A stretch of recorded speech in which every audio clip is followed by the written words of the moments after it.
And good morning and welcome back to the show. We're going to now touch on today's games. First one off the top, Anarchy hosting Inverleigh at home.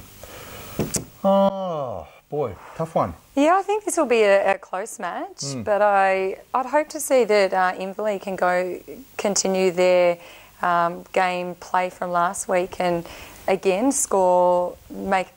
have a high score again, score at least over 40 goals, and hopefully they'll have another win, another strong game this week. Yes, look, like I said, it was a tough game against Anarchy last week, and the Anarchy, I think they're also they needed maybe one or two more girls in their A grade side. Some of their A grade players did play B grade. Yep. And I don't know whether that was a ploy just to qualify them in B grade or they were genuinely short in B grade. I'm not 100% Maybe we sure. could just touch on that a little bit because I know this tends to happen in the first couple of weeks of first few rounds where players play both A and B grade until they're locked into the A grade side. So we will see that happen for a couple of weeks, what tends to happen is those teams that are up the top on the B grade ladder towards the end or as we get halfway through will often start to lose games. It's a great idea to test your players out, but I don't know. Hopefully coaches know there wouldn't be too many players that should be playing a B grade game and then an A grade game. Anyway, hopefully they can adjust their team and get it right for this week. Because some teams do that, and come finals, if the A grade side's not in finals, they drop their players back to B grade who have qualified and haven't overqualified in A grade. So and I know some teams don't like doing that, but some teams do it. But anyway, I think maybe Inverleigh just get over the line. Yep. I think by a couple. Yep. Next game, and probably this is going to be the game of the day, I'd say, Winchelsea hosting East Geelong. You'd be the best person to talk about this one, wouldn't you? Oh, yes, look, and Winchelsea, they're always tough to play. Yeah, certainly. And like they beat you guys during the year last year.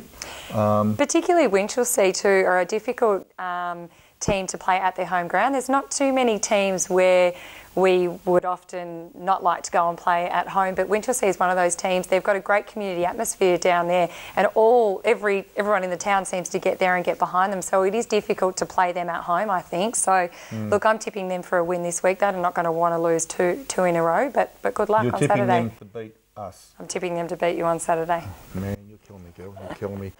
I spoke to the Belpost Hill coach during the week, and he said, really tough game.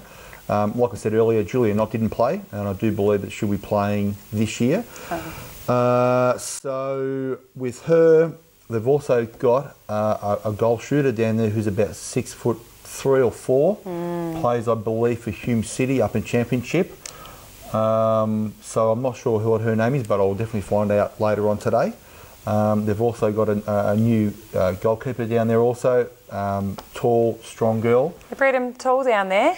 Well, the only thing is, of course, most of these girls who play for Winch don't live in the town. They're actually from Melbourne, but that's fine, that's the way it is. And you just got to, you get over it, and you're right, they wouldn't want to lose 2 games in a row. No, they won't. But I'm going to be trying my darnest to beat them, don't you worry about that. Next off the rank, Bannockburn hosting Belpost Hill at home.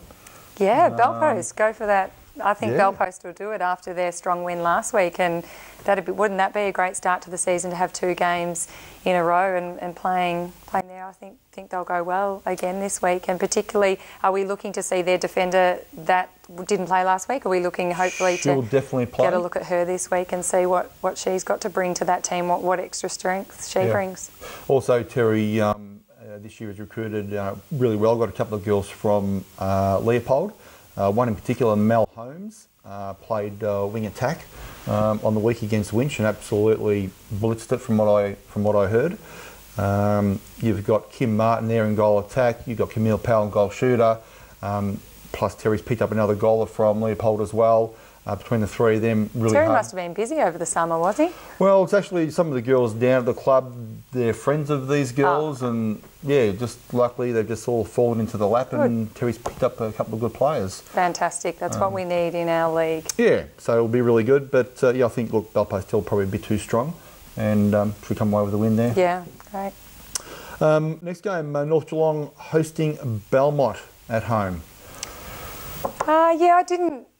I don't know about if North Geelong are still working out their team and their combinations, but I'm tipping North Geelong. I think again they were okay, well not great against Werribee, but you know they were working their team out. But I think they will come away with a win this week. Yeah. Yeah, I think so. Even though Belmont had a win last week against Bannockburn, so their totals will be up. Yep.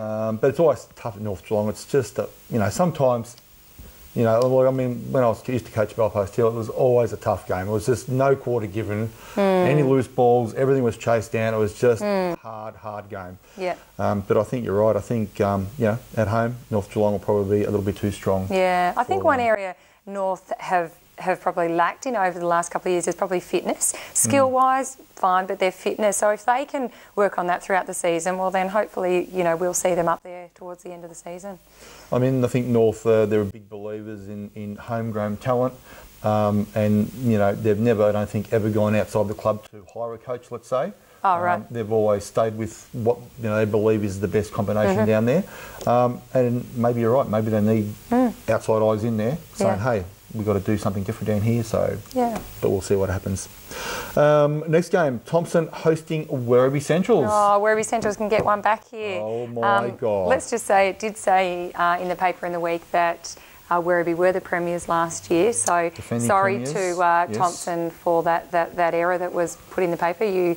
Thompson did win the grand final last year, so they were the premiers. But look, if Corio can beat them by over 50 goals, I think Werribee will have a tough game. I think it'll be tough, I should say, for Thompson this week to beat Werribee. So, and Werribee will also have a couple of players back, which will make it even more difficult. Yes, exactly right.